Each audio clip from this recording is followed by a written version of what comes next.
In this world today, there are many ways to fall from grace and to go astray. We should realize that in our lives we can make a change for a brighter day. Bismillah ar-Rahman ar-Rahim. In the name of Allah, the most merciful, the most compassionate, I greet you with the greeting of Islam, the greeting of peace. Assalamu alaikum wa rahmatullahi wa barakatuhu. Peace be unto all of you. Dear viewers, remember that the topic of this series is two options. And remember that this beautiful aspect of this great religion is the aspect that tells us that Islam tells us about freedom of religion. Allah subhanahu wa ta'ala does not force anyone to accept any specific religion.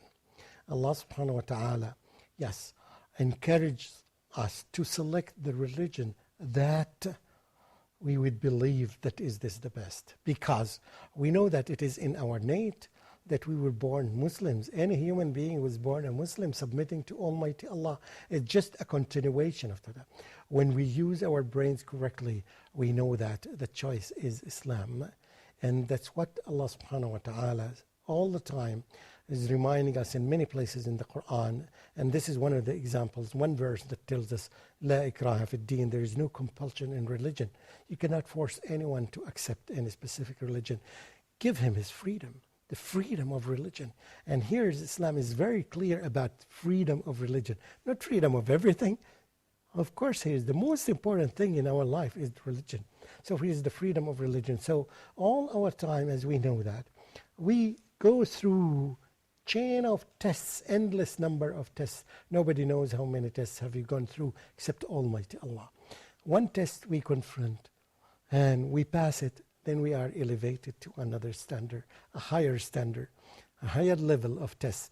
We get another test and we pass it successfully. Then we go to another level and another level and another level. And this does not end at all. It's endless until we die and we meet Almighty Allah. Depending on the number of tests and the number of successes that a human being does as a Muslim, he will be in a certain place in paradise, inshallah. Now I'm reminding you of a story of a woman that shows us that she confronted two options. She was in such a critical situation that may be very difficult for any human being in her situation would take the right decision unless he or she is a Muslim. Now this story is about Hajar, the wife of Ibrahim, Prophet Ibrahim, Messenger of Allah, Ibrahim alayhi salam. When she was in that situation, when he was commanded by Almighty Allah to take his wife and his newborn baby Ismail alayhi salam, and he was commanded by Almighty Allah to leave her in the desert of Arabia in Mecca. And he was in that situation. He, of course, obeyed the command from Almighty Allah. And now he is conveying the message to her. And he told her that Allah is commanding me that I would leave you here because I have to make da'wah and I have other tasks to do that Allah commanded me to do. And now she was in that situation. A woman by herself alone in a huge desert. No human beings around her. Not only that, no food, no drinks, and not only that, she had a newborn baby, Ismail alayhi salam. What a situation. A very difficult situation that it was confronting. She was not a prophet, a messenger of Allah. She was a wife of a messenger of Allah. And of course, she trusted her husband, but she trusted Almighty Allah more than, because she knows that if he's a messenger of Allah, any command that he would ask her or is a decree from Almighty Allah to him. So she was in that situation. Either to say no, which is mainly is option number 2, and she would find many excuses for that. She would say that there are no human beings, nobody's going to help me, there is no water, the child will die, I will die, there is no food, and she can find lots of excuses, which is very logical. She can give very logical excuses. Any human being now would say that. But if you forget that this command that was given to her, or this decree that was given to her, was a decree from Almighty Allah. So she had no time to spend on option number 2.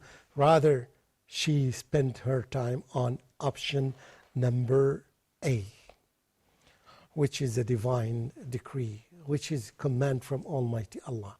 And she wanted to verify this command.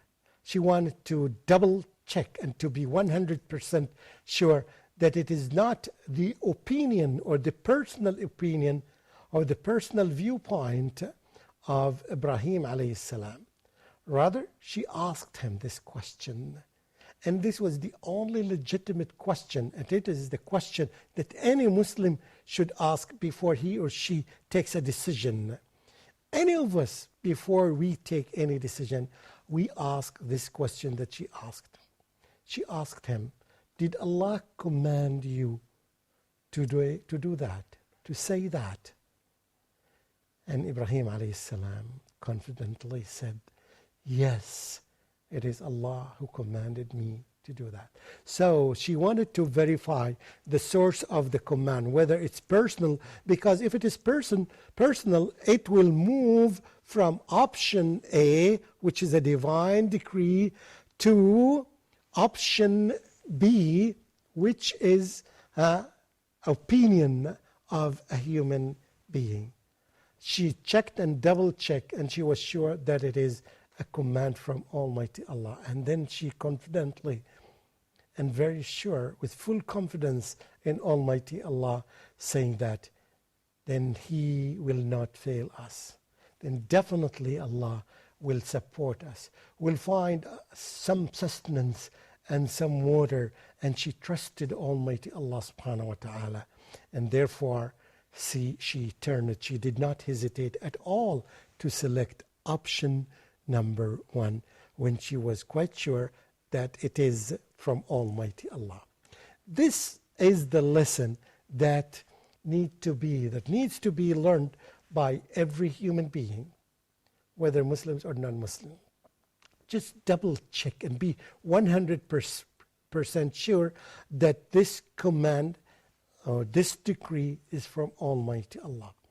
If it is from Almighty Allah and you knew Allah, you've experienced with Allah, you've seen all these stories that happened to the previous messengers and prophets of Allah subhanahu wa ta'ala, and you see His impact on this universe every day. You see the sun is coming from the east every day, not a single day that it came from the west. And you trust Him. You trust Him that He's feeding everybody, and you trust Him He's guiding everyone, but it is the human choice, and sometimes they don't select this option or that option because they don't use their brain correctly. This is a wonderful lesson from Hajar, the wife of Ibrahim and the mother of Ishmael.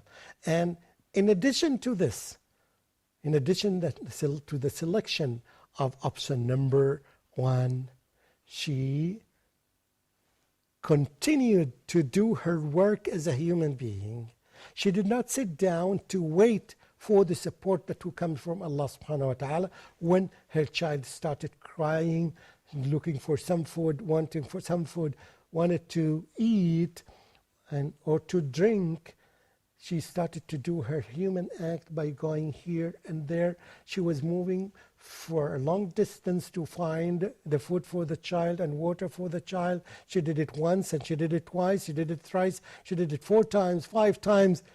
She never lost hope because she trusted Allah, but she wanted to prove that she is doing her own part, her own section that should be done. She should not be lazy and just say that Allah will give me support without acting. And this is another lesson for every human being to learn from. But our focus today is that all the time when we have two options, and we know that these two options, one of them is divine and the other one is non-divine, we know our job, Muslims. We don't hesitate.